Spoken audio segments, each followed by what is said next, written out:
Béni soit ta sainteté, Dieu puissant et redoutable. Merci Seigneur de nous réunir encore ce soir. Merci pour tout ce que tu as accompli. Merci Seigneur Dieu de gloire Père, parce que ces moments ont déjà eu lieu dans les lieux célestes.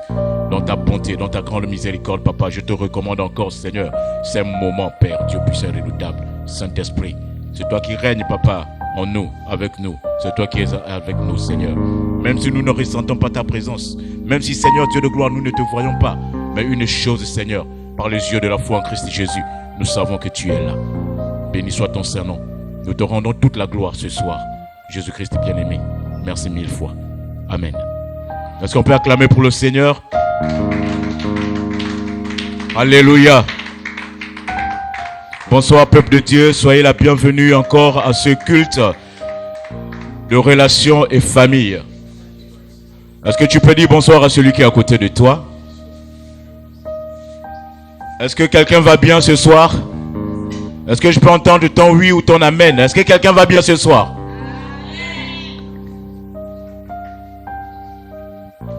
Rapidement, nous allons ouvrir nos Bibles dans le livre de Jean chapitre 1 à partir du verset 11. Jean chapitre 1, verset 11.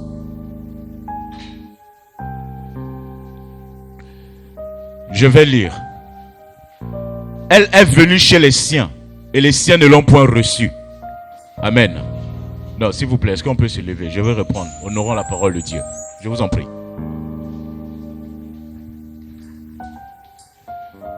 Jean chapitre 1, verset 11.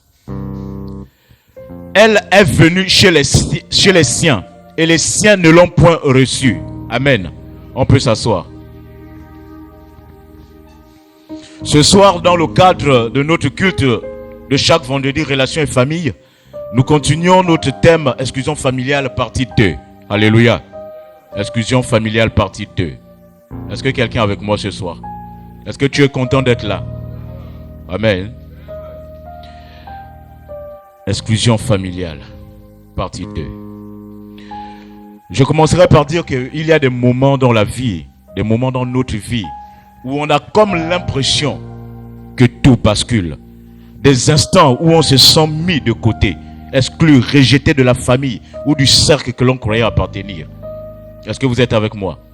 Que ça soit une trahison, un abandon, une injustice, une humiliation publique, nous avons ressenti à un moment donné de notre existence, de notre vie, nous avons ressenti une blessure qui nous a transpercés. Une douleur qui a marqué notre âme, une solitude qui nous a été imposée, que nous n'avons pas choisi, l'exclusion familiale. Alléluia. Mais pourtant, au milieu de cette violence sourde qui te consume, au milieu de ce poids invisible qui s'accroche à ton âme et murmure des mensonges, comme quoi tu ne vaux rien, tu n'es rien, personne ne veut de toi, tu ne sers à rien dans la famille. Comme quoi on a toujours tendance à te mettre à côté. Au milieu de tout ça, il y a un Dieu, le Tout-Puissant, le Très-Haut. Et au milieu de tout ça, il prépare un scénario pour toi. Je ne sais pas si quelqu'un comprend ce que j'ai dit. Il prépare le scénario de ton élévation. Il prépare le scénario de ta transformation. Il prépare le scénario de ta dignité, de ta restauration. Dieu prépare quelque chose.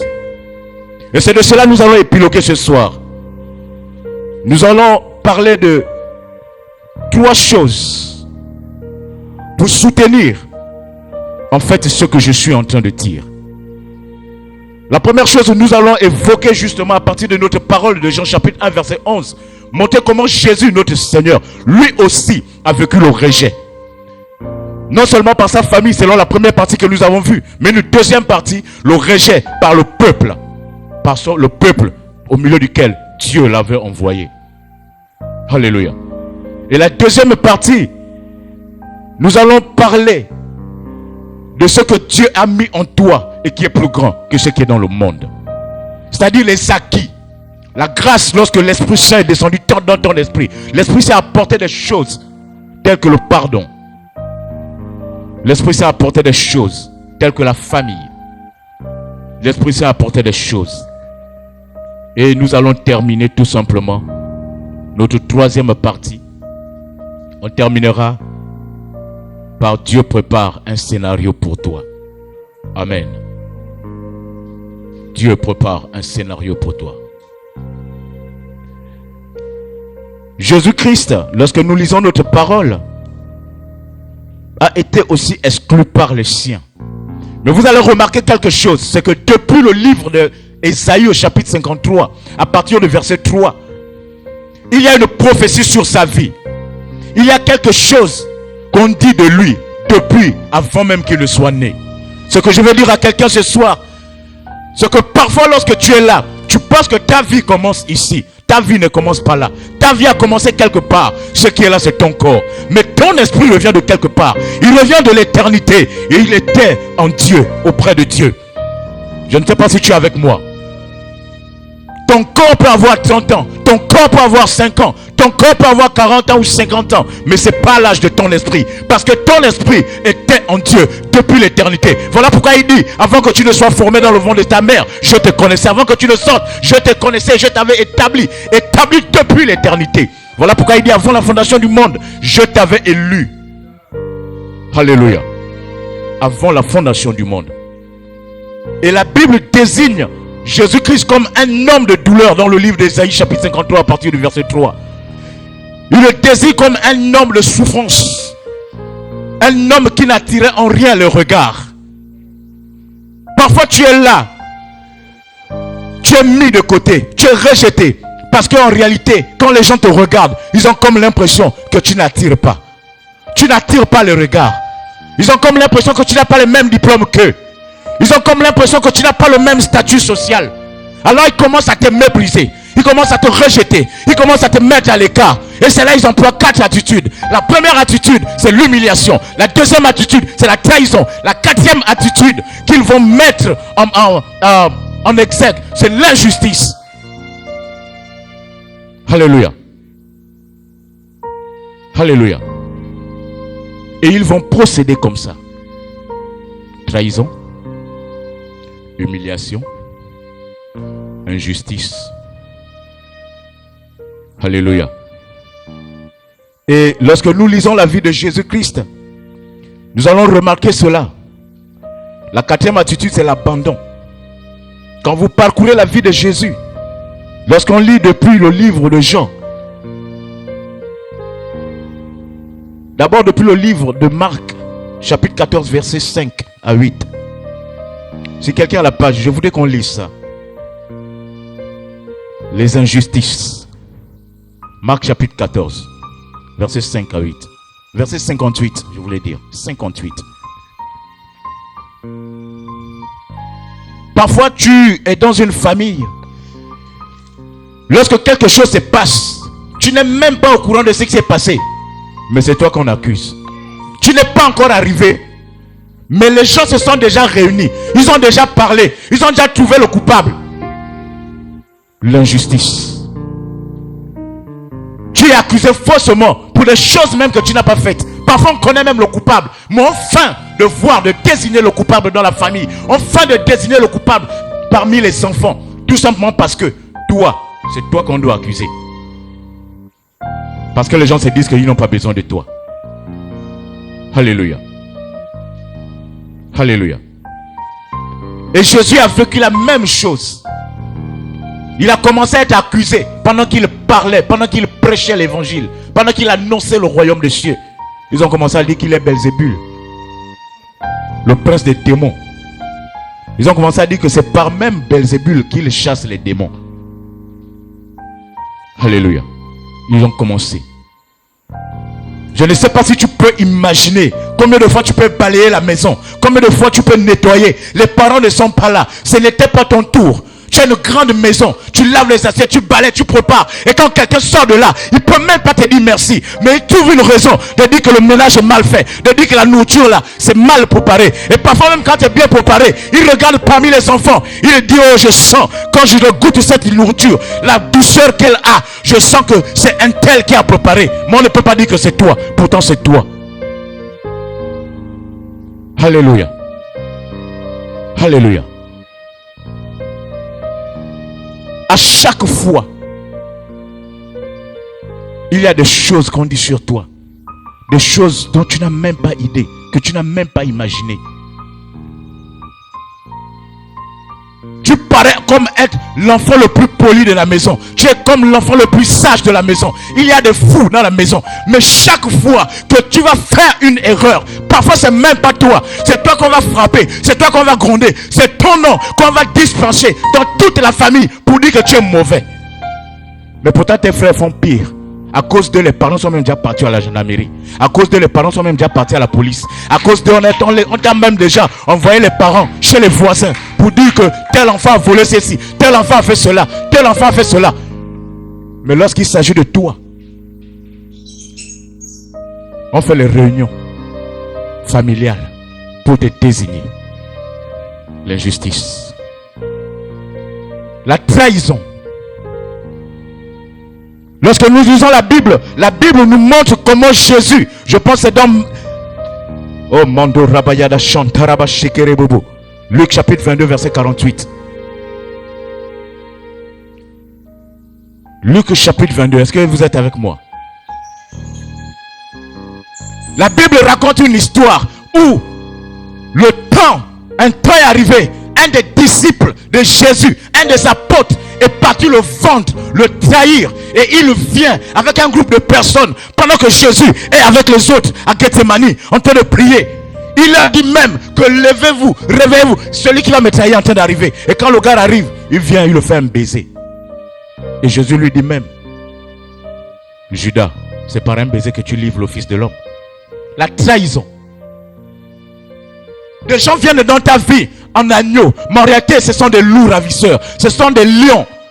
Des gens qui viennent, ils te demandent c'est quoi ton problème. Tu commences à leur expliquer tes problèmes, tu commences à leur raconter ta vie. Ils prennent ta vie, ils partent te dire ça aux gens dehors, tout simplement parce que on veut t'humilier, tout simplement parce que on veut te rabaisser, tout simplement parce que quelqu'un veut te dominer, il veut régner sur toi.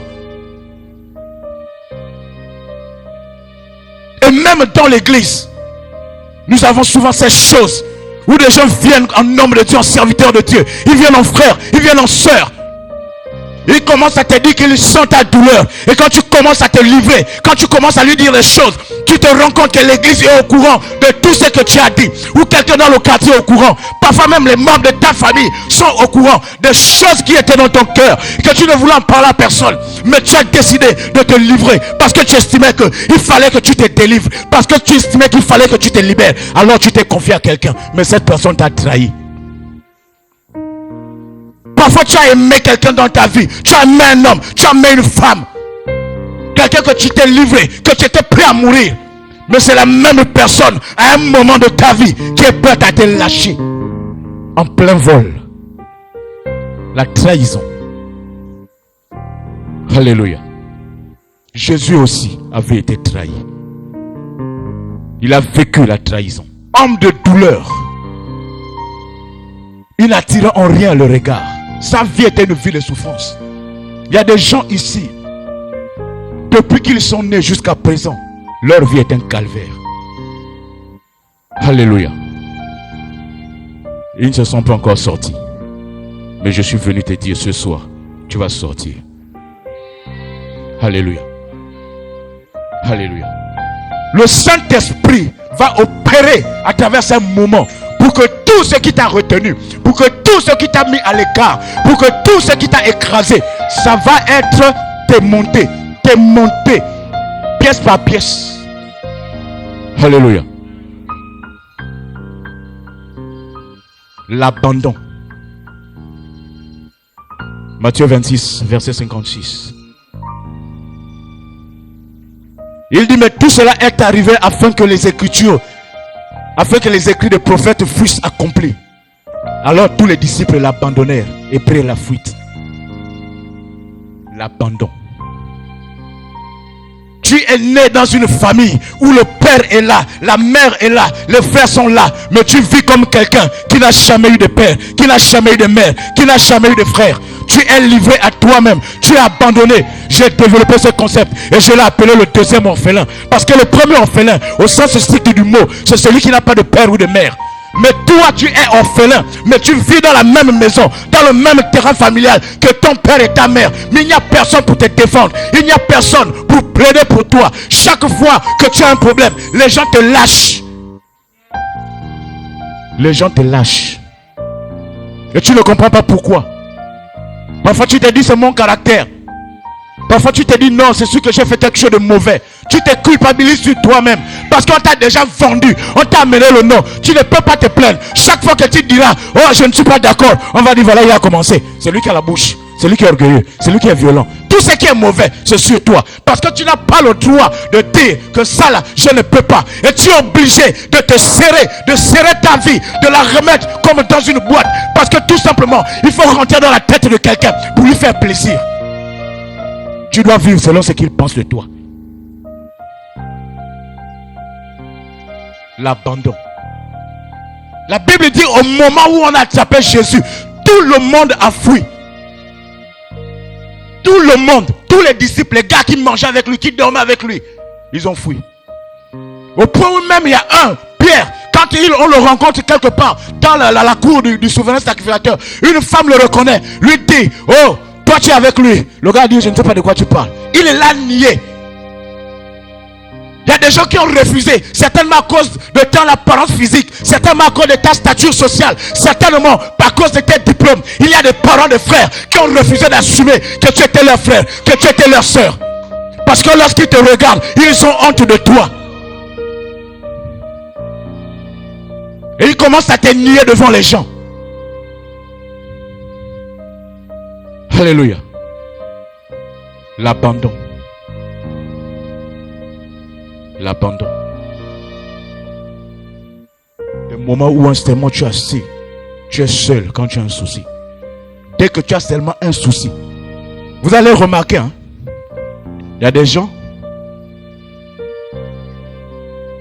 ils vont vous appeler. Chaque fois qu'ils ont un problème, ils ont besoin d'aide. Là, ils vous appellent. Là, ils savent que vous existez. Mais le jour où vous avez un problème, lorsque vous appelez, parfois il te dit même oui, je vais le faire. Mais quand tu vas appeler là, le gars ne répond plus à son téléphone. Correspondant indisponible. Là, il t'a lâché. Et là, tu sens que tu es seul. Les amis, les parents, les connaissances de la circonstance, c'est ceux-là que j'ai appelés dans la première partie. Les personnes qui te sont attachées. Des personnes qui te sont attachées. Alléluia. Parce que les personnes qui se sont attachées, ils peuvent se détacher. À un moment de ta vie, ils vont se détacher. Ils sont là, tout simplement parce que ta présence dans leur vie leur procure un intérêt. Le jour où il n'y a pas cet intérêt, ils ne te connaissent pas. Tu as 30 numéros, tu as 100 numéros de téléphone dans ton répertoire. Mais le jour où tu as un problème, aucun de ces numéros ne peut répondre à ton problème. Tout le monde te lâche. Il y a même des parents quand tu appelles, dès que tu as dit bonsoir, bonjour, comment tu vas, le gars il te commence à te raconter ses problèmes. Tout simplement pour te dire que si c'est pour l'argent là, freine déjà là-bas. Il y a des parents quand tu arrives, tu vas chez eux dans leur maison. Quand tu ouvres la porte, tu t'assois. Ils commencent déjà à te raconter tes problèmes. Parce qu'ils pensent que quand tu viens le voir là, tu viens te demander quelque chose. Vous savez en psychosociologie, il y a ce qu'on appelle la loi de l'attraction. La loi de correspondance même. Je vais m'arrêter sur la loi de correspondance. La loi de correspondance dit que tu ne peux voir les autres que comme toi-même tu es. Lorsque tu es méchant, tu penses que les autres sont comme toi. Quand tu es un mendiant, tu penses que les autres sont comme toi, mendiant. Tu ne peux pas penser que quelqu'un peut quitter, je ne sais pas, l'aéroport pour se retrouver au vin d'eau, tout simplement parce qu'il t'aime. Il avait envie de te voir et te dire bonjour. Non, tu penses qu'il est venu là te soumettre ses problèmes. Et toi, tu commences à lui raconter tes problèmes. Pour mettre un bémol sur ce qu'il vient faire. Pour freiner. Alléluia. Pierre a nié Jésus. Il arrivait un temps, Jésus est parti prêcher dans son village. Et qu'est-ce que les gars ont fait? Ils ont commencé à dire, n'est-ce pas le charpentier? C'est pas lui, le fils de Marie? Tel et tel ne sont-ils pas ses frères? Chaque fois que tu feras quelque chose de bien et que les gens ne veulent pas reconnaître, ils t'ont déjà assigné un nom, ils t'ont déjà donné une identité. C'est toi le chômeur, c'est toi l'orgueilleux, c'est toi qui as la bouche. Ils veulent toujours t'identifier à quelque chose qu'ils connaissent, à quelque chose qu'ils ont déjà vu. Ils veulent toujours te positionner, te garder. Et on commence à te donner les étiquettes. Et la Bible dit même qu'à un certain moment, quand nous regardons cela à la lumière de l'écriture, qu'ils ont amené Jésus au point où ils voulaient même le précipiter sur la montagne de la ville. Ils voulaient même le tuer. Parfois, ils veulent même te tuer. Vous savez, je vais vous raconter un témoignage. Bref, c'est le témoignage de quelqu'un. C'est une dame très belle en apparence qui a fait une fille très belle, mais plus belle même que la maman. Et les deux priaient. La fille a grandi. Elle est devenue une femme. Mais la mère et la fille ne s'entendent pas du tout. La maman ne veut pas sentir la fille. À chaque fois avec la fille, ce sont les problèmes. À chaque fois, c'est des disputes. Jusqu'à ce qu'à un certain moment, la fille est partie se plaindre chez le pasteur de l'église. Elle est partie tout raconter. Le pasteur a commencé à conseiller. Parce que vous savez, il y a toujours un truc que la société veut nous faire comprendre. Tu vis dans une maison où tu fais tout pour ton père et ta mère. Tout dans une maison, tu fais tout pour ton beau-père. Tu fais tout pour ta belle-mère. Mais tu es toujours mauvais. Tu n'as jamais rien fait. Aucune reconnaissance. Et chaque fois que tu viens là te plaindre, les gens te diront, tu sais, la mère c'est Dieu, le père c'est Dieu. Non, tu sais, la belle-mère là, c'est le mari de ta c'est le père de ta femme, ou c'est le père de ton mari, ou c'est la mère de ton mari, c'est la mère de ta femme, donc c'est ta mère, c'est ton Dieu. À chaque fois, on va te faire comprendre que c'est ton Dieu. Mais tu ne sais pas pourquoi ce Dieu-là agit comme ça vis-à-vis de toi. Tu fais tout pour te rabaisser. Tu fais tout pour prouver que tu es enfant. Tu fais tout pour prouver que tu les aimes. Mais eux, ils font tout pour te rejeter. Ils font tout pour t'écraser. Ils font tout pour te mettre à part, pour te mettre de côté. Et la seule fois que tu voudras te plaindre, quelqu'un vient te dire, oh, tais-toi, parce que ça là, c'est ton Dieu. Et tu commences à souffrir. Je connais un homme qui avait des problèmes comme ça avec sa mère toute sa vie. Je peux vous dire que c'est même pas encore fini. Il n'y a jamais quelqu'un qui lui a dit le contraire. Chaque fois qu'il est venu le voir. Personne ne va jamais te prendre la part. Personne ne va jamais plaider pour toi. Personne, il y a des situations de rejet, des situations d'exclusion, de trahison, d'injustice, d'abandon, d'humiliation que personne ne va jamais faire pour te défendre. La seule fois qu'ils vont te défendre, c'est lorsque ces choses-là aussi vont commencer à se retourner contre eux. Là, ils vont commencer à dire, ah, et comprendre que tu as raison, que tu souffres, que tu as un cœur. Mais avant ça, personne. Et à un certain moment, tu as comme l'impression que c'est une étiquette qui est collée à ta peau. Parce que partout là où tu vas, à chaque fois, lorsque tu es méprisé, lorsque tu es trahi, lorsque tu es humilié, tu as comme l'impression qu'il n'y a personne qui puisse dire que non, tu as raison. Il n'y a personne qui puisse te consoler. Tout le monde est toujours contre toi. Même les conseils qu'on commence à te donner, c'est d'abord déjà pour te donner tort. Et tu as comme l'impression que tu ne vas jamais t'en sortir. Et tu commences à te recroqueviller au-dedans de toi-même. Et c'est là où les problèmes commencent. L'humiliation. La Bible dit que les gars ont pris Jésus. Après l'avoir accusé, après l'avoir trahi, après l'avoir abandonné, ils l'ont pris, ils l'ont amené dans la cour, ils ont enlevé ses vêtements, ils ont pris le couronne d'épines, ils ont mis sur sa tête, ils ont mis un manteau rouge. La Bible dit pourpre. Ils ont commencé à se moquer de lui. Les gens se moquent de toi. Dès qu'ils te voient, ils pensent que tu as échoué. Ils pensent que tu n'es rien. Des grands moqueurs. Des gars qui ont des diplômes, des masters en moquerie. C'est-à-dire, dès qu'ils te voient, quoi, c'est instinctif. Parfois même quand il vient te parler, c'est avec un sourire narquois. Mais dans son cœur, il se moque de toi. Et il y a des gens, pour vivre bien, quand il est au milieu des autres, il faut qu'il domine sur les autres. Il faut qu'il règne. Alléluia. Ils l'ont enlevé les habits. Un gars qui a prêché devant des milliers de personnes, qui a pu faire manger près de 2000 à 3000 personnes, 5000 personnes.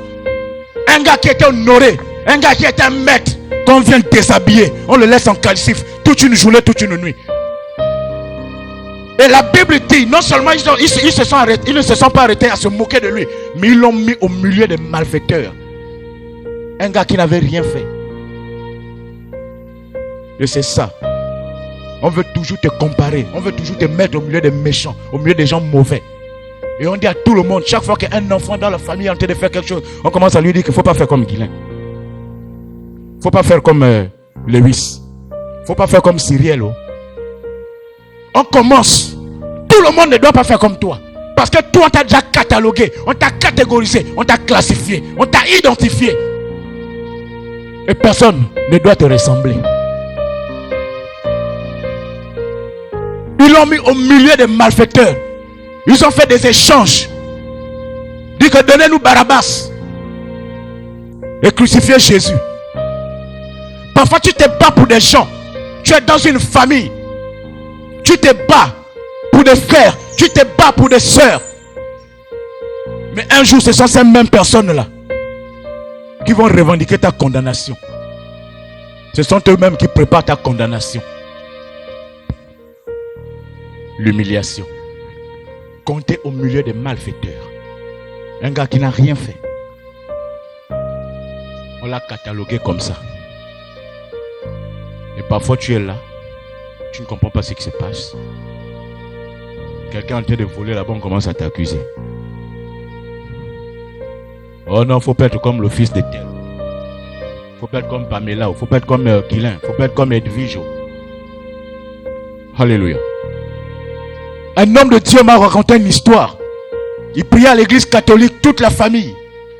Et chaque soir, il devait prier en famille. Et parfois, lorsqu'il priait en famille, le père, la mère et les deux aînés étaient ceux-là qui exhortaient. Parfois, en réalité, c'était même un aîné. Parce que le deuxième aîné, là, il refusait. On ne l'a jamais fait quoi que ce soit. Mais toi, l'autre aîné, là, il ne faut même pas tenter ça. Sinon, ça sort de là, là. On te maudit de là, là. Alors, pendant qu'ils priaient, ils ont prié. Au sortir de la prière, il fallait partager la parole de Dieu. Et le père, qui est le chef de famille, a demandé si quelqu'un était apte à exhorter. Et un homme de Dieu, l'homme de Dieu, a levé la main. Il a dit, je peux exhorter. Il a commencé à exhorter. Et la parole qu'il lui avait donnée comme parole d'exhortation, c'est la parole où Judas avait trahi Jésus. Alors il a commencé à exhorter à la manière des catholiques. À la fin de l'exhortation, le père prend la parole. Et il dit, vous avez tous écouté la parole? Oui. Il dit bien, entre nous ici, c'est qui Judas? Alors là, il tend la main vers un des fils. Bijou, c'est qui Judas? Le gars, il regarde, il sait déjà de qui on parle. Mais comme il a peur, c'est le grand, il dit, je ne connais pas. Copain, c'est qui Judas? Il dit, je ne connais pas. Audrey, c'est qui Judas? Il dit, je ne connais pas. Il dit, Judas, c'est votre grand frère Guilain. Alléluia. Il dit, Judas, c'est lui. C'est toi qui as prêché. C'est toi qui as exhorté. C'est toi qui as dirigé la prière. Et à chaque fois, c'est toi. Aucun d'entre eux n'a jamais fait ça. Ils ont des femmes, des copines qui s'amènent à la maison. Mais toi, tu es l'aîné. Tu as 30 ans. Personne ne t'a jamais vu avec une femme. Parce que tu veux être prêtre. Mais le jour, la seule fois que tu veux exhorter, on dit que c'est toi, Judas. Alléluia. Alléluia. Et au finish, la conclusion de toutes ces choses que Jésus a vécues est dans une de ses paroles. Là où il dit, il déclare, je crois dans Marc chapitre 6, à partir du verset 4, un prophète n'est méprisé que chez lui, dans sa patrie, parmi ses parents et dans sa maison. Voilà pourquoi nous parlons du cadre familial. Nous parlons de l'exclusion familiale. Tu peux avoir des problèmes dans tes relations à l'extérieur, mais parfois la source, c'est la famille. Tout commence dans la famille. La famille est la base, c'est la cellule. Si ton malheur a commencé, c'est dans la famille. Lorsque ton bonheur a commencé, c'est dans la famille. Parce qu'il y a quelque chose. Tu sais, tu peux vivre, avoir l'argent. Les parents peuvent te payer les études. Ils peuvent payer les habits. Ils peuvent acheter les habits, tout faire. Ils peuvent te rendre heureux. Mais dans l'ombre, parfois, ces mêmes parents font quelque chose dans ta vie. De telle sorte que quand tu sors, tu as comme l'impression qu'il y a des choses qui te retiennent. Et tu te poses la question. Pourtant, ce sont les gens qui m'aimaient. À défaut de t'exclure physiquement. Alléluia. Tout ce qui est mauvais, c'est toi. C'est toi qu'on maudit. Les gens sont là assis. Tu as comme l'impression qu'ils réfléchissent. Donc comment ils vont te faire du mal. Tu reviens de l'école ou de l'université quand tu ouvres la porte. Parce que la porte, je ne sais pas, le portail a cogné là-bas, ça y est, c'est le motif. À ce moment, tu ne comprends pas pourquoi quelqu'un craque avec toi. Si tu ne réponds pas, c'est un problème. Si tu réponds, c'est un problème. Donc, à ce moment, tu ne sais plus quoi faire. Seulement dans ta patrie, dans ta famille et dans ta maison. Voilà pourquoi la Bible dit, il est venu chez les siens et les siens ne l'ont point reçu. Ils ne vont jamais te recevoir pendant un temps. Pendant un temps. Alléluia. Et parfois ils le font parce que tout simplement ils ne comprennent pas. Ils ne te comprennent pas. Parce que depuis avant que tu ne sois formé dans le ventre de ta mère, Dieu t'avait déjà choisi. Il t'avait élu. Il avait placé quelque chose dans sa préscience. Il t'avait déjà établi. Et lorsque tu nais, même si tu n'es pas encore né de nouveau, mais il y a déjà les manifestations, des choses qui prévoient à l'horizon que tu es différent de chaque enfant, que tu es différent de ton père et de ta mère. Et comme ils ne comprennent pas cette différence, ils ne comprennent pas que ce qui est en toi est plus grand que ce qui est dans le monde. Ils ne comprennent pas que ce qui est en toi est plus grand que ce qui est dans la famille. Alors ils commencent à mettre des mécanismes pour te détourner de ce chemin. Mais ça, c'est ce qu'ils ont pensé. C'est pas ce que Dieu a pensé. Alléluia. Ne t'inquiète pas. C'est pas ce que Dieu a pensé. Alléluia. Ce que Dieu a mis en toi est plus grand que ce qui est dans le monde. Une transformation spirituelle s'est opérée en toi grâce à la parole de vérité, à l'évangile par lequel tu as cru et tu as reçu le salut. Dieu savait déjà tout cela en avance. Et c'est pourquoi il t'a équipé en Christ Jésus. Écoute la parole de Dieu, dit ceci. Oui, tu m'as fait sortir du sein maternel. Tu m'as mis en sûreté sur les mamelles de ma mère.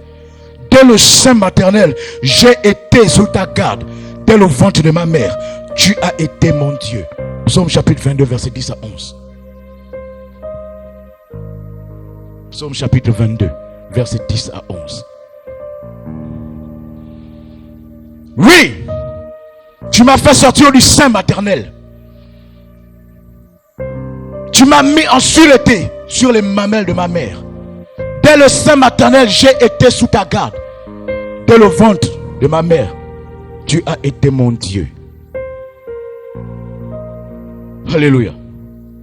Ce qui est en toi est plus grand que ce qui est dans le monde. Lorsque nous lisons la Bible dans le livre de Jean, à partir du chapitre 3, verset 16, la Bible dit que Dieu a tant aimé le monde qu'il a envoyé son Fils afin que qui croit en lui ait la vie éternelle. Mais il a envoyé son Fils faire quoi? Il a envoyé son Fils mourir sur la croix. Pourquoi Dieu l'a fait? Par amour. Et en tant que fils de Dieu, Dieu est amour. En tant que fils de Dieu, s'il y a un acquis, quelque chose qui est en toi et qu'on ne peut pas retrouver n'importe où dans le monde, c'est l'amour. Alléluia. Romains chapitre 5, verset 5. Est-ce qu'on peut lire cette parole? Romains chapitre 5, verset 5.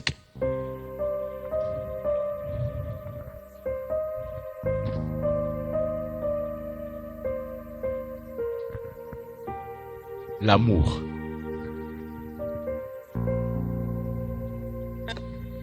Je lis la parole de Dieu dans Romains, le chapitre 5, le verset 5. La Bible déclare « Or l'espérance ne trompe point, parce que l'amour de Dieu est répandu dans nos cœurs par le Saint-Esprit qui nous a été donné. » Alléluia. Amen. Il dit parce que l'amour de Dieu est répandu dans nos cœurs par le Saint-Esprit qui nous a été donné. S'il y a quelque chose, s'il y a un acquis par lequel tu peux vaincre, par lequel tu sens qu'il y a une grandeur en toi, c'est l'amour. Parce que quand tu as l'amour, tu as Dieu. Il faut haïr quelqu'un.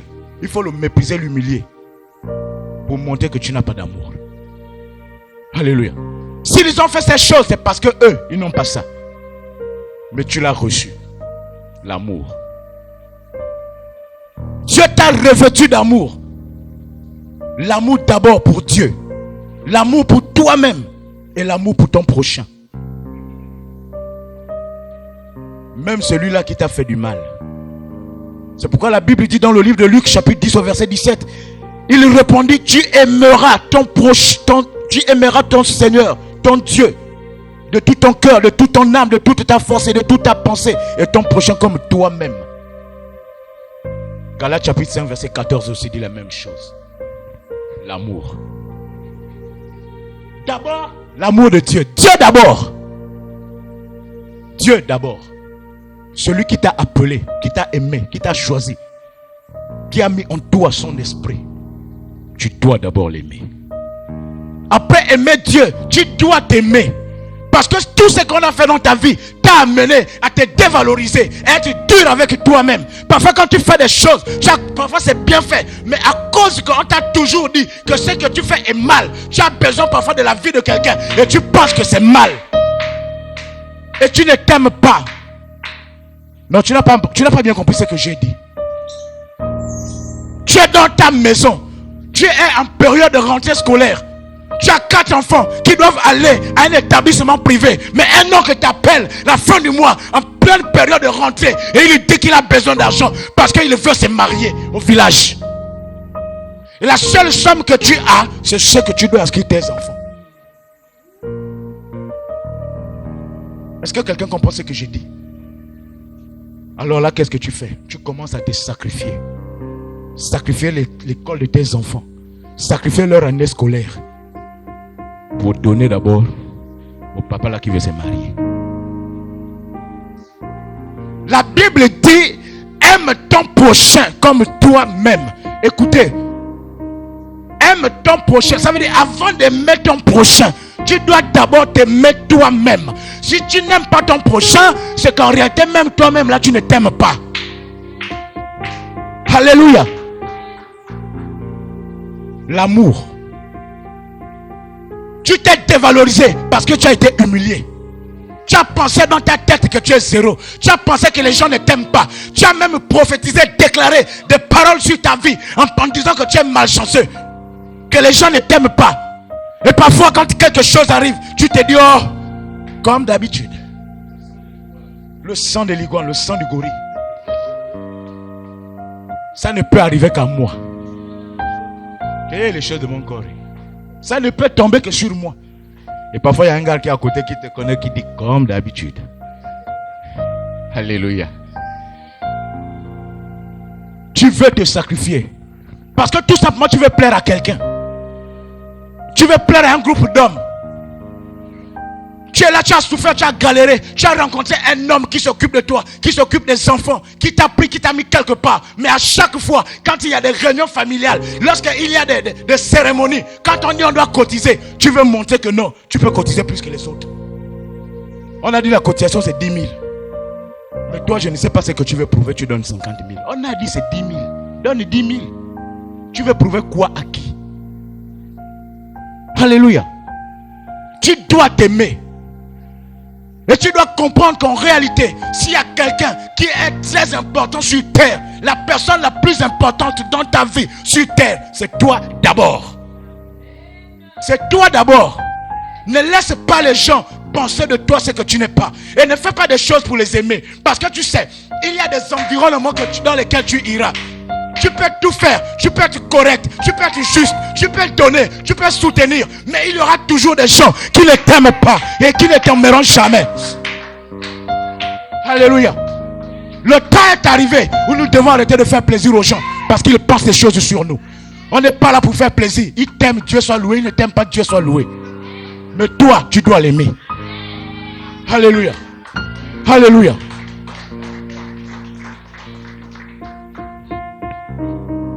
Même si tu ne m'aimes pas, moi je t'aime. Si tu n'as pas la foi, moi j'ai la foi pour toi. Alléluia. L'amour. Un grand don. C'est la représentation, c'est l'illustration la plus représentative de Dieu dans le cœur humain. L'amour. C'est pas donné à n'importe qui. Un des acquis encore que Dieu met dans ton cœur, le pardon. Un grand pouvoir. Alléluia. Le pardon. C'est quelque chose de difficile. C'est quelque chose de compliqué. C'est des choses qu'on ne retrouve pas dans le monde. C'est pourquoi la Bible dit une chose en ce qui concerne le pardon. Il dit tu dois pardonner à toutes les personnes qui t'ont offensé. Et il dit ça te sert à quoi de pardonner? Seulement les gens que tu connais. Quelle est la différence entre les païens et toi? Alléluia. Est-ce qu'on est toujours ensemble? Le pardon. Et là, vous allez remarquer une chose. Quelqu'un disait ceci. Il dit si tu ne m'aimes pas, je suis dans ta tête. Si tu m'aimes, je suis dans ton cœur. Dans les deux cas, je suis en toi. Alléluia. Bien-aimé, tu dois pardonner si tu veux que Dieu te pardonne. Parce que s'il n'y a pas le pardon, la rancune va rentrer, la vengeance va rentrer. Le pardon efface une multitude de fautes. Le pardon oublie. Alléluia. Et le pardon guérit. Le pardon délivre même. Il y a des gens qui ont porté des maladies. Non, aïe, aïe, aïe, aïe, aïe, aïe. Dis un peu, aïe, aïe, aïe, aïe, aïe, aïe, aïe. Il y a un témoignage d'une dame. Et cette dame était gravement malade. Et un homme de Dieu a fait une conférence. Et l'homme de Dieu priait. Premier jour, les gens guérissaient. Deuxième jour, les gens guérissaient. Troisième jour. Jusqu'au cinquième jour, sixième jour. Le sixième jour, dans la nuit, l'homme de Dieu est parti prier. Il dit, mais Seigneur, comment tout le monde guérit? La femme qui est devant moi, elle ne guérit pas. Et là, Dieu lui met à cœur que demain, fin pour lui demander pourquoi, c'est quoi son problème. Et le lendemain, l'homme de Dieu vient, il commence à prêcher.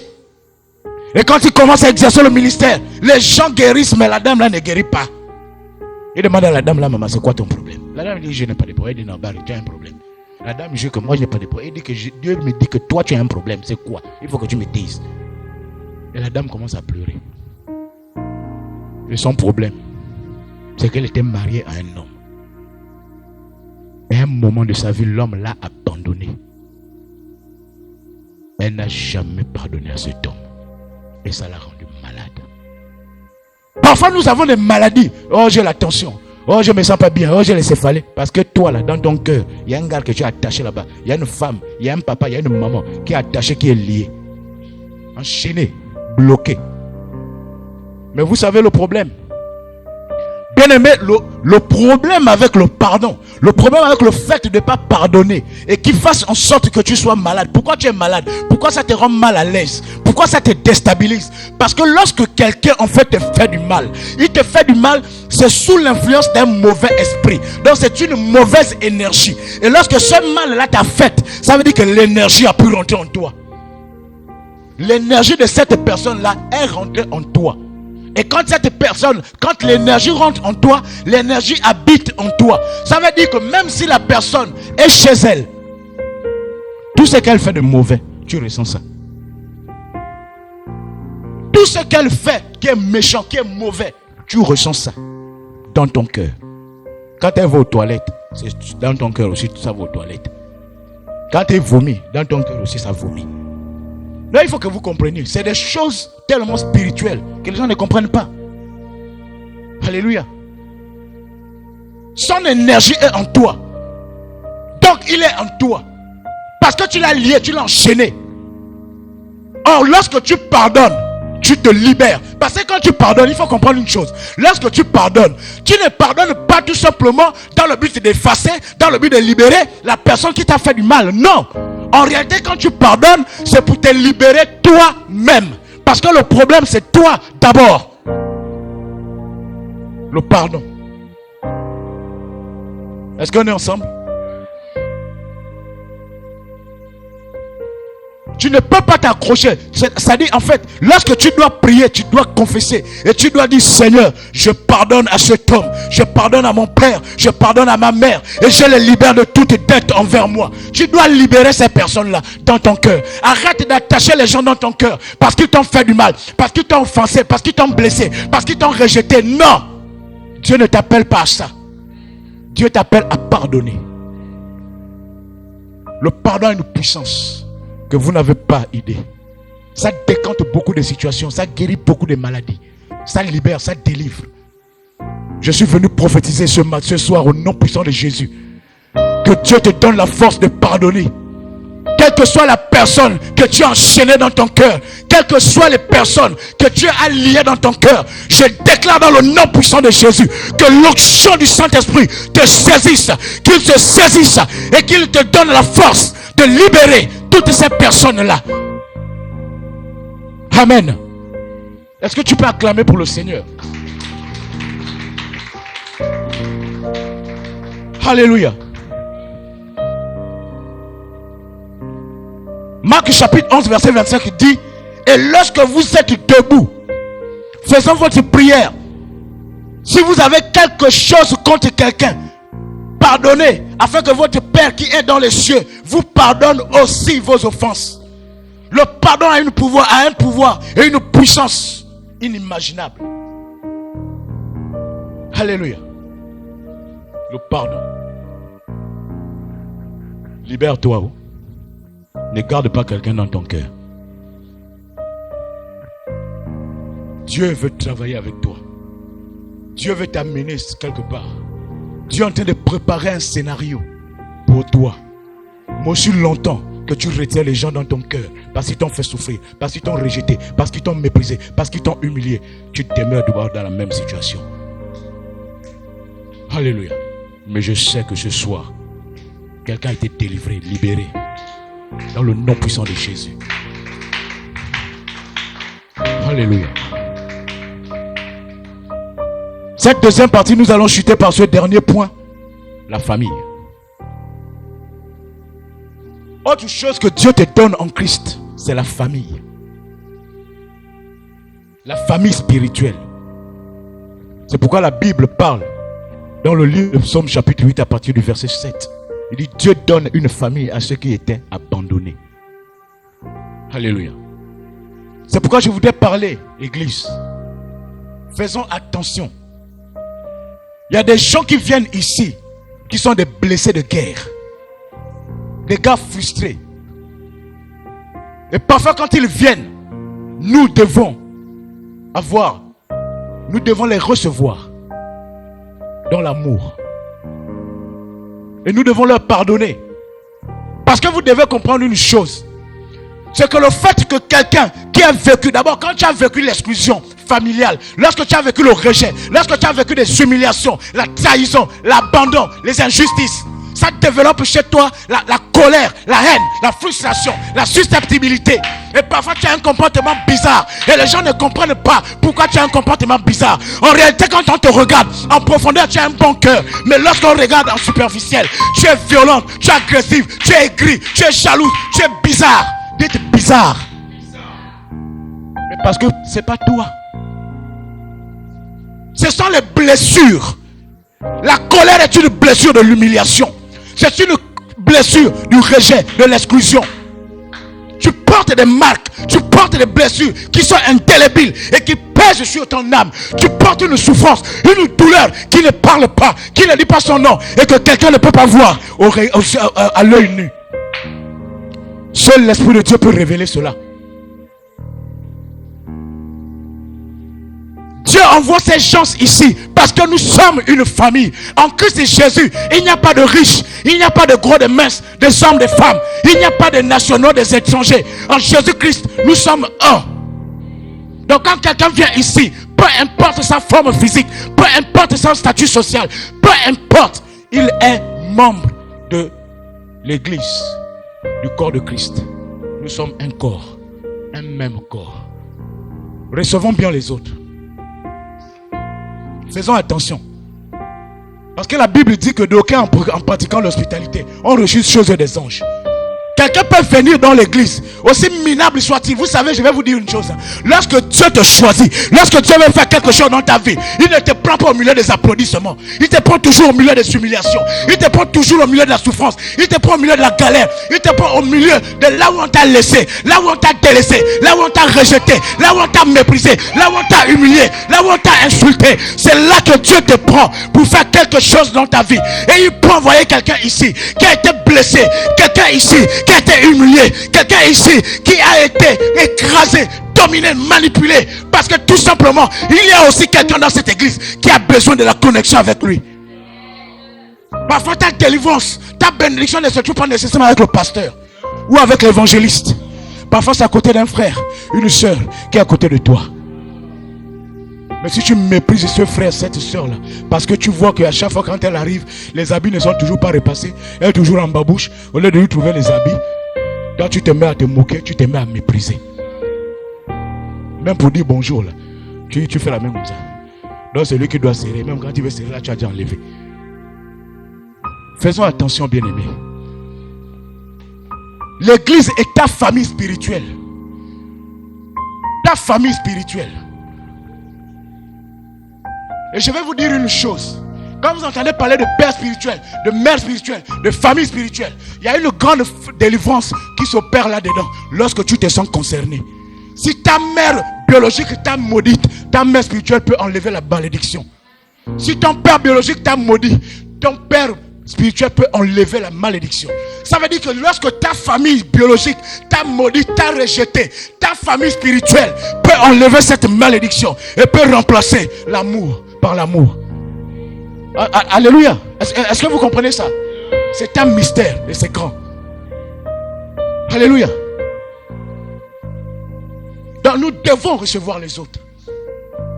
Et tu dois comprendre, bien-aimé, tu dois laisser te délaisser, tu dois baisser la garde, tu dois mettre un peu de l'eau dans ton vin. C'est vrai, tu as souffert, c'est vrai, tu as vécu des choses bizarres, mais il arrive un temps aussi, toi-même baisse un peu la garde pour que les autres aussi puissent s'approcher de toi, pour que les autres aussi puissent voir ce bon côté qui est en toi et comprendre qu'en fait tu es tout simplement un guerrier blessé. J'étais un gars violent, hyper violent. Il y a des choses que je ne peux pas vous dire. Hyper violent. Et à un certain moment, je ne pouvais pas manifester cette violence physiquement parce que j'avais atteint un certain niveau. Et il y avait des gens autour de moi qui me surveillaient, qui me ramenaient à l'ordre. Lui, le pasteur et d'autres. Parfois, j'avais envie de réagir, mais je me disais, qu'est-ce qu'il va dire quand il va entendre? Alors, j'ai commencé à dire ça en parlant. Je suis devenu violent de langage. Il m'est arrivé de perdre le travail. Mais en grandissant, j'ai compris une chose. J'ai compris que j'étais un guerrier. Mais un guerrier peut changer d'armure, mais pas de cœur. Ton cœur peut demeurer le cœur d'un guerrier, mais il arrive un temps, il faut changer d'armure. Parce qu'il y a les endroits quand tu arrives, tu as déjà l'épée, tu as déjà la cuirasse de la justice, tu as le casque du salut. Dès qu'on sent déjà que ça c'est un guerrier. Donc parfois aussi tu es un guerrier dans le cœur, mais tu as les habits d'un commerçant. Donc tu passes là, tu es en paix. On ne peut pas te localiser facilement. Parce qu'on pense que c'est un commerçant. On pense que non, c'est un même pécheur. Mais ils ne savent pas que c'est un maître d'un art compliqué. Alléluia. Un guerrier peut changer d'armure, mais pas de cœur. Bien aimé, change ton armure. Mets de l'eau dans ton vin. Baisse la garde. Baisse les armes. Il y a Dieu, quand tu arrives en Christ, il y a une multitude, un grand nombre de gens qui t'aiment. Et Dieu met ces gens autour de toi parce que tu as besoin d'amour. Et laisse les gens t'aimer. Laisse les gens t'aimer. Tu n'as pas besoin de montrer que toi, on ne blague pas avec toi. Tu n'as pas besoin de montrer que toi, on ne te parle pas comme ça. Non, laisse ça. Ça, c'est dehors. Ici, là, on est en Christ. Nous sommes la famille. Alléluia. La famille veut dire qu'on peut avoir des problèmes. Mon règle, on se pardonne. La vie continue. Alléluia. Ce sont les gens qui vivent ensemble qui ont des problèmes. Tu ne vas pas avoir les problèmes avec quelqu'un qui ne vit pas ici. C'est pas sérieux. C'est pas vrai. Alléluia. Baisse la garde.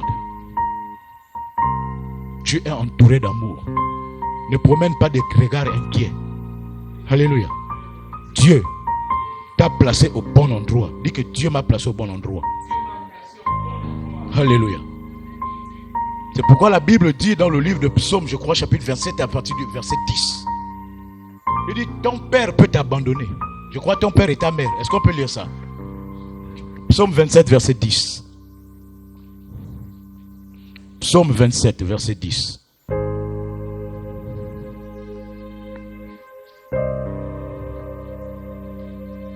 Ton père peut t'abandonner. Dis, ton père et ta mère peuvent t'abandonner, je crois.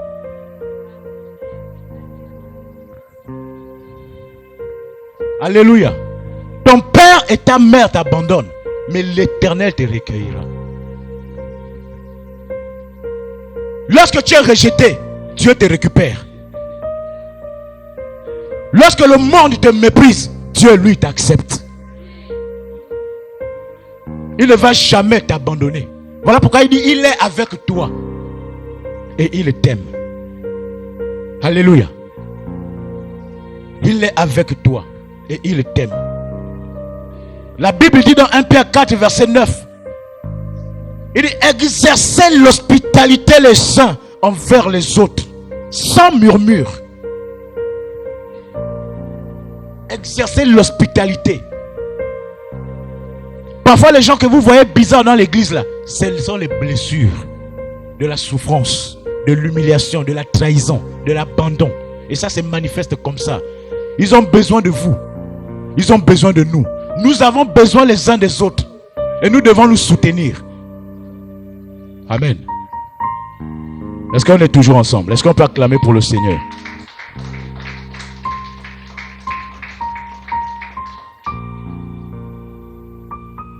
Alléluia. Je suis content d'être là. Dieu prépare un scénario pour toi. Dieu prépare un scénario pour toi. Tu peux être trahi, humilié, méprisé.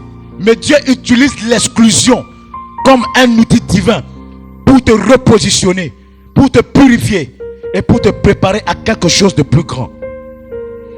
Lorsque tu es mis de côté, lorsque tu es rejeté, exclu, lorsque tu es chassé, bien-aimé, sache que là où on te rejette, c'est dans les bras de Dieu en réalité qu'on t'envoie. Alléluia. Ils pensent qu'ils te font du mal. Ils pensent qu'ils sont en train de t'écraser. Ils pensent qu'ils sont en train de te chasser, de te rejeter. Mais là où ils t'envoient là, en réalité c'est dans les bras de Dieu. Et parfois c'est Dieu qui permet cela. Pourquoi? Parce qu'il y a quelque chose que Dieu veut préparer pour toi. Vous savez, je vais vous raconter une histoire. C'est dans le livre de 1 Samuel chapitre 16. 1 Samuel chapitre 16. Lorsque nous prenons le verset 11 à 13. Là, je vais paraphraser. 1 Samuel chapitre 13 verset 11 à 13. Chapitre 16 verset 11 à 13. Est-ce que vous êtes? Alors la Bible dit ceci, que Samuel est venu chez Jessé pour choisir selon Dieu parmi les enfants de Jessé un enfant que lui il devait oindre et qui devait devenir roi d'Israël. Mais vous allez remarquer quelque chose, c'est que quand Samuel arrive, d'abord les anciens de Bethléem voient d'abord Samuel et ils lui disent, tu viens en paix ou bien? Il dit oui, je viens. Il dit venez. Donc il appelle les anciens. On l'a envoyé chez les parents de David. Il est parti dans la maison de Jessé, mais il prend les anciens de Juda avec lui et il les amène aussi dans la maison de Jessé. Moi, quand j'ai lu cette parole-là, j'étais en train de me dire, bon, Samuel c'était un prophète et pas petit prophète. Pourquoi Dieu n'a pas dit à Samuel que va, il y a un gars qui s'appelle David, il est dans tel endroit, et tu vas, tu le trouves là-bas, tu le ouins là-bas. Dieu pouvait dire à Samuel, va trouver David là où il est en train de garder les boutons. Dieu pouvait dire à Samuel que lorsque tu vas dans la maison de Jessé, dis simplement à Jessé que c'est ton dernier fils que je suis venu oindre. Mais Dieu n'a pas dit ça. Dieu dit, va dans la maison de Jessé. Oh, tu ne comprends pas ce que je suis en train de dire. C'est-à-dire, il y a les enfants sur qui on compte et des enfants sur qui on ne compte pas. Et toi, parfois, tu es le dernier de la liste. Tu es parmi ceux-là qu'on ne compte pas. Tu es parmi ceux-là qu'on ne voit aucun espoir. Mais lorsque Dieu, il arrive, il va rassembler des gens. Il va réunir les gens. Non, il prépare un scénario. Il prépare une scène, un théâtre, un spectacle. Parce que tout simplement, il veut montrer aux gens que celui-là que vous avez rejeté, c'est celui-là que j'ai choisi. Oh, tu n'as pas compris ce que j'ai dit. Alléluia. Il veut montrer, c'est-à-dire les gens qui t'ont méprisé, les gens qui t'ont rejeté, les gens qui t'ont abandonné. Bien-aimé, un jour viendra où Dieu va te choisir au milieu d'eux. Et quand Dieu va te choisir, Dieu va organiser une réunion. Il y aura une scène, il y aura un spectacle, il y aura un mouvement qui va se passer. Et ces choses-là seront présents. Ils vont assister à ça. Au nom puissant de Jésus. Ils vont assister à ça. Il prend un gars. Parfois dans ta famille, tu es le dernier, tu es considéré comme le dernier. Parce que dans la famille, c'est toi qui ne travailles pas. Ou bien parce que dans la famille, c'est toi qui as le boulot, qui n'amène pas les millions à la maison. C'est-à-dire, on prend un gars sans espoir. Et vous savez, la Bible dit une chose. Lorsqu'on parle du fils de Jessé qui est en train de garder le mouton. Écoutez, Samuel dit une chose. Il dit, allez-y le chercher. Et tant qu'il ne vient pas, personne ne bouge. Les anciens d'Israël ont train d'attendre un petit, je crois de 17 ans. Les anciens de Bethléem. Parce que le jour de ton élévation, 3 choses vont se passer, bien-aimés. 3 choses vont se passer. Et je déclare, je prophétise dans le nom puissant de Jésus, qu'il en soit ainsi pour toi. 3 choses vont se passer. La première chose, c'est ce dont on a parlé. Dieu va organiser un scénario. Il va organiser une réunion pour te bénir devant tes ennemis, devant tes adversaires. La deuxième chose, c'est que lorsqu'on a parlé de David, la Bible dit que David était beau en apparence. Il était beau, il avait des beaux yeux et qu'il était blanc. Oh, tu ne comprends pas ce que je suis en train de dire. Le jour quand tu es béni, même si on a dit que tu es vilain, on a dit que tu es mal bâti, lorsque Dieu rentre dans ta vie, lorsqu'il te choisit, lorsqu'il verse son onction, son amour sur toi, ce jour-là, les gens qui ont dit que tu es vilain, les gens qui ont dit que tu es mal bâti, ils vont te trouver beau. Ils vont trouver que tu es bien bâti. Alléluia. David était là depuis. Ils l'ont pris, l'ont exilé. Personne n'avait dit qu'il était beau. Personne n'a remarqué qu'il était beau. Mais le jour où Samuel est arrivé, et il a dit allez-y le chercher. C'est-à-dire la troisième chose, c'est que les gens vont s'asseoir pour t'attendre. Tant que tu n'arrives pas, la situation ne se décante pas. Oh, tu n'as pas compris. La Bible déclare dans le livre de Psaume 118, à partir du verset 22, il dit la pierre qu'ont rejeté les bâtisseurs est devenue la principale de l'angle.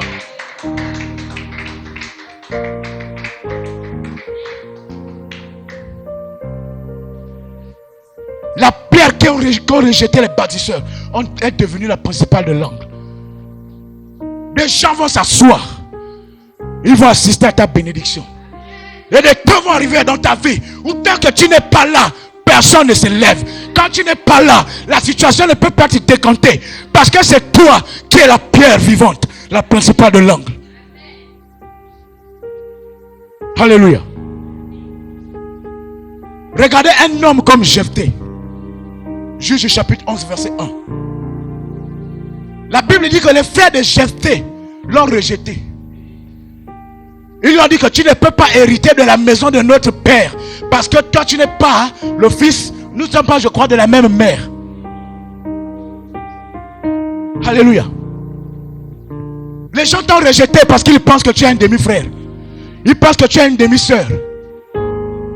Ils te chassent. Même lorsque tu es père, même mère avec eux. Ils pensent qu'en réalité, toi, à cause de ta position sociale, à cause du fait que ton statut social, tu n'as pas d'argent, tu n'as rien, tu es rejeté, tu es méprisé, personne ne te connaît. Tu ne peux pas hériter des biens de ton père ou de ta famille. Mais ça, c'est pour eux. Parce qu'en Christ, c'est dont tu vas hériter. Ça là, c'est petit. Alléluia. Mais quelque chose va se passer. La Bible dit qu'ils ont chassé. Ils l'ont chassé, littéralement chassé. Et Jessé a fui. Et Jephthé. Et là où il est parti, là-bas, je ne sais pas ce qui s'est passé, mais il faisait des choses compliquées. Et c'était des choses. Il faisait la guerre. Alléluia. Et pendant qu'il était là-bas, la Bible dit que les fils d'Ammon sont venus pour faire la guerre à Israël. Et quand les habitants de Galade, ils ont commencé à regarder au milieu d'eux, il n'y avait personne qui avait la force de Jephthé. Alors ils sont repartis voir Jephthé, qu'ils avaient chassé. Ils étaient chassés, ils étaient méprisés. Mais je suis venu te dire qu'ils vont te chercher. Ils viendront te chercher pour venir régler leurs problèmes. Ils viendront te chercher pour régler leurs problèmes de couple, régler les problèmes de leurs enfants, régler les problèmes de la famille, régler les problèmes de ta génération. Ceux-là qui t'ont chassé, Dieu va te positionner pour que eux aussi, ils viennent te chercher. Alléluia. Est-ce qu'on est ensemble? La Bible dit une chose. Lorsque vous lisez la parole de Dieu dans le livre de Genèse à partir du chapitre 50 verset 20, quelque chose qui s'est passé dans la vie d'un certain Joseph. Joseph, un gars qui a été détesté, qui a été méprisé, vendu par ses frères comme esclave. Il a été emprisonné, mais Dieu l'a élevé. Oh, tu ne comprends pas ce que je suis venu te dire. Là où on t'a rejeté, Dieu te récupère. Là où le monde t'a abandonné, Dieu t'élève. Il y a un scénario. Dieu a un scénario. Il est en train de préparer un scénario pour toi. Et lorsque vous lisez la Bible, dans le chapitre 50 de Genèse au verset 20, la Bible dit que Joseph a dit à ses frères de ne pas avoir peur. Il dit, vous m'avez fait du mal, mais Dieu l'a transformé en bien. Oh, tu n'as pas compris. Ils t'ont fait du mal, mais Dieu transforme ce mal en bien. Ils t'ont fait du mal, mais Dieu le transforme en bien. Alléluia. Ils t'ont rejeté, mais Dieu le transforme en bien. Ils t'ont écarté de la famille, mais Dieu le transforme en bien. Ils t'ont humilié, mais Dieu le transforme en bien. Ils t'ont écrasé, Dieu le transforme en bien. Ils t'ont trahi, mais Dieu le transforme en bien. Tout le mal qu'ils ont fait. Et c'est pourquoi nous avons notre thème, la transformation. Parce que quelque chose est en train d'être transformé dans ta vie en bien. Alléluia. Alléluia. Quelque chose est en train de se passer dans ta vie en bien. Et ce soir, je suis venu te dire que le temps est arrivé où tu dois te lever. Je viens prophétiser et je déclare que tu te lèves. Je déclare que la lumière s'élève sur toi, que la lumière arrive et que la gloire de l'Éternel se lève sur toi. La Bible dit dans le livre d'Ésaïe chapitre 60 à partir du verset 2, et dit, voici les ténèbres couvrent la terre et l'obscurité les peuples, mais sur toi l'Éternel s'élève, sur toi la gloire apparaît. Je déclare que des nations marchent à ta lumière et que des rois à la clarté de tes rayons. Alléluia. Alléluia. Est-ce que peuple de Dieu, on peut se lever et acclamer pour le Seigneur très fort?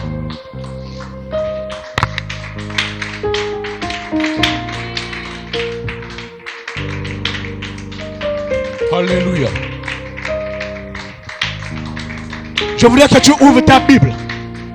Ouvre ta Bible, prends tout ton temps. Ouvre ta Bible dans le livre d'Ésaïe chapitre 62.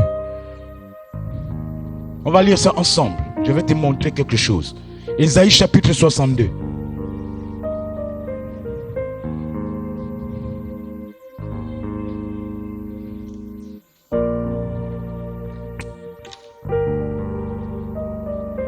À partir du verset 1.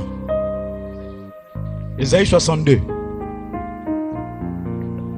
Tu vas juste répéter après moi. Alléluia. Alléluia. Est-ce que quelqu'un me suit? Ésaïe chapitre 62, à partir du verset 1. Tu vas juste répéter après moi. Et quand tu vas répéter, tu vas mettre ton nom. Écoutez ceci. Je vous donne un exemple. Ici au verset 1, on a dit: pour l'amour de Sion, je ne me tairai pas. Alors tu mettras ton nom. Pour l'amour de Guilain, je ne me tairai point.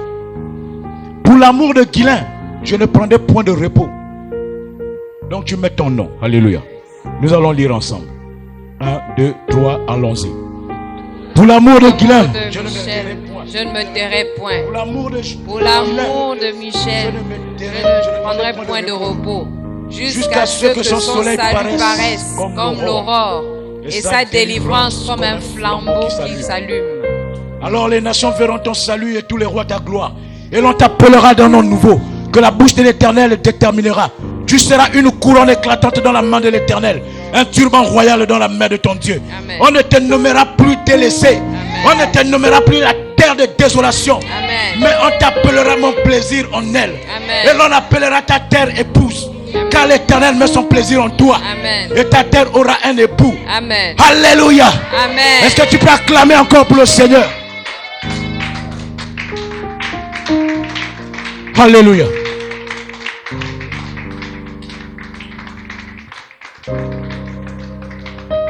Pour l'amour de réveil impact, je ne me tairai point. Pour l'amour de réveil impact, je ne prendrai point de repos jusqu'à ce que son salut paraisse comme l'aurore et sa délivrance comme un flambeau qui s'allume. Alors les nations verront ton salut et tous les rois ta gloire. Et l'on t'appellera d'un nom nouveau que la bouche de l'Éternel déterminera. Tu seras une couronne éclatante dans la main de l'Éternel, un turban royal dans la paume de ton Dieu. On ne te nommera plus délaissé, on te nommera plus la terre de désolation, mais on t'appellera mon plaisir en toi. Et l'on appellera ta terre épouse, car l'Éternel met son plaisir en toi. Réveil impact. Et ta terre aura un époux. Amen. Amen. Nous allons également élever nos voix. Nous allons prier ce soir. On va briser toutes les chaînes. Tout ce que l'exclusion familiale a implanté, sémé dans nos cœurs et qui nous empêche de pardonner, qui nous empêche de guérir, qui nous empêche d'être délivrés, qui nous empêche d'être bénis, qui empêche la main de Dieu d'opérer dans notre vie. Alléluia. Tu vas répéter après moi: au nom de Jésus, au nom de Jésus, toi exclusion, toi rejet, toi humiliation, toi abandon, toi injustice qui opère dans ma vie depuis tant d'années, je t'ordonne maintenant, ôte tes mains de ma vie, retire-toi, retire-toi, je te chasse, et lève ta voix et prie maintenant. Riboya bayada shantaraba shekerebo, indereke sente yobayada shintaria. Kasandara baba raba sekere bobo yodo shintaria. Shimma mama mama mama mama. Oshanta bahaya. Irebe sekere bobo raba yada shintaria. Shekere bo raba yada shanta saka. Shimando yaba yada se. Indereke sente koria baba raba yada se. Ribo yaba yada shintaria shatara wilahaya. Alléluia. Au nom puissant de Jésus.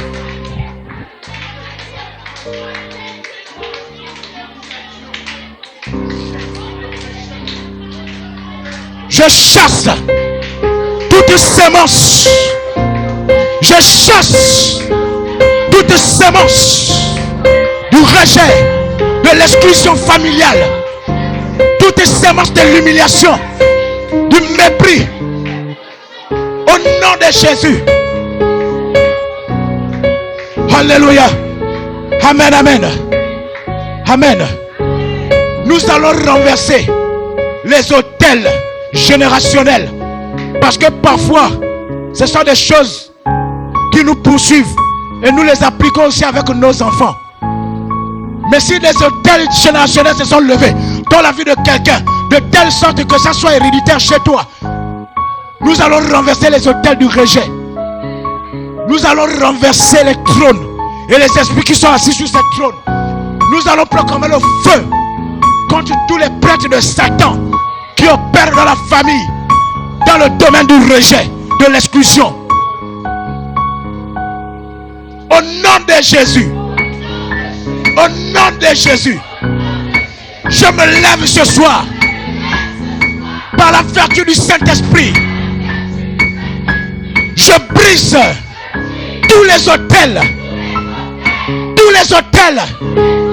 Je renverse tous les trônes. Tous les trônes de la haine, de la jalousie, de l'humiliation, de l'injustice dans ma vie. Je renverse les autels générationnels.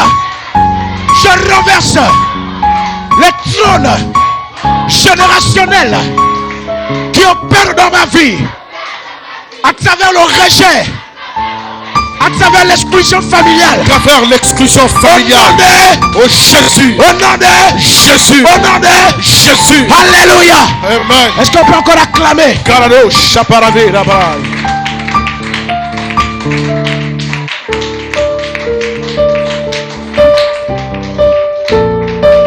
Amen. Amen, amen. Tu vas dire avec moi. Et je voudrais que tu médites. Que tu penses dans ton cœur. Puis à l'intérieur de toi. Pense. Médite. Puis à l'intérieur de toi, bien-aimé. Ce que Dieu a mis en toi. Le pardon. Trouve la force maintenant. Prends cela à l'intérieur de toi. Et prie avec moi. Dis au nom de Jésus. Au nom de Jésus. Je déclare devant Dieu et devant les hommes de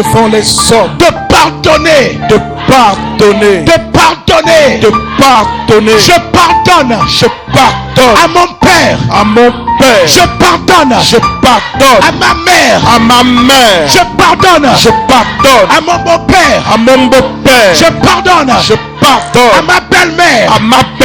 Je pardonne à mon oncle. Je pardonne à ma tante. Je pardonne à mon frère. Je pardonne à ma soeur. Je pardonne à mon collègue.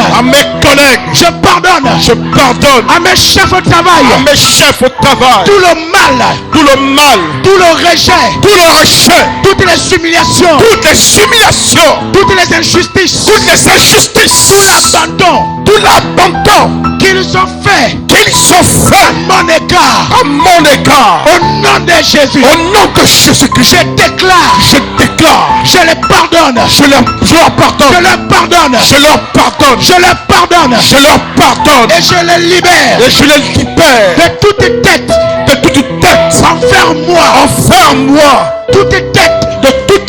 En pensée. En parole. En acte. Et même dans les rêves. Au nom de Jésus-Christ. Alléluia. Amen. Alléluia. Amen. Est-ce que tu peux encore acclamer très fort? Pasteur.